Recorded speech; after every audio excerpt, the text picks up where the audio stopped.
ಎಚ್ಚರಿಕೆ ನೀಡಿದರೂ ದಾಂಡೇಲಿಯ ಜೆಎನ್ ರಸ್ತೆಯಲ್ಲಿ ತಪ್ಪದ ಸಂಚಾರ ನಿಯಮ ಉಲ್ಲಂಘನೆ, ಅನಾಹುತಕ್ಕೆ ದಾರಿ.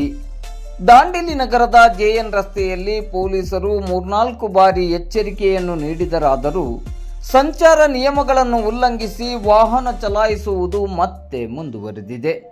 ಇಂದು ಶನಿವಾರ ಬೆಳಿಗ್ಗೆ 9 ಗಂಟೆ ಸುಮಾರಿಗೆ ಇದೇ ದೃಶ್ಯ ಕಂಡುಬಂದಿದೆ.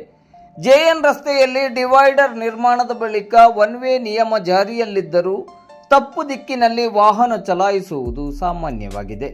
ವಿಶೇಷವಾಗಿ ಜನತಾ ವಿದ್ಯಾಲಯದ ಪ್ರಾಥಮಿಕ, ಪ್ರೌಢ ಹಾಗೂ ಪದವಿ ಪೂರ್ವ ಕಾಲೇಜಿಗೆ ಮಕ್ಕಳನ್ನು ಬಿಟ್ಟು ಬರಲು ಬರುವ ಕೆಲವು ಪಾಲಕರು ಮತ್ತು ಕೆಲವು ಆಟೋ ರಿಕ್ಷಾ ಚಾಲಕರು ಸಂಚಾರ ನಿಯಮಗಳನ್ನು ಪಾಲಿಸದೇ ಇರುವುದು ಕಂಡುಬಂದಿದೆ. ಶಾಲಾ ಸಮಯದಲ್ಲಿ ಮಕ್ಕಳ ದಟ್ಟಣೆ ಹೆಚ್ಚಿರುವಾಗ ಈ ರೀತಿ ತಪ್ಪು ದಿಕ್ಕಿನಲ್ಲಿ ವಾಹನ ಚಲಾಯಿಸುವುದರಿಂದ ಅಪಘಾತದ ಭೀತಿ ಎದುರಾಗಿದೆ. ಇದೇ ರೀತಿ ಮುಂದುವರಿದಲ್ಲಿ ಮುಂದೊಂದು ದಿನ ಅನಾಹುತಕ್ಕೆ ಕಾರಣವಾದರೂ ಅಚ್ಚರಿ ಪಡಬೇಕಿಲ್ಲ.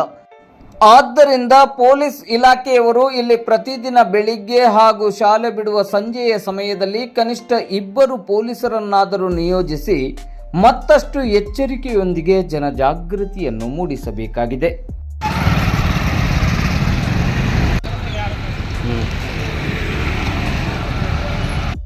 ನಮಸ್ತೆ.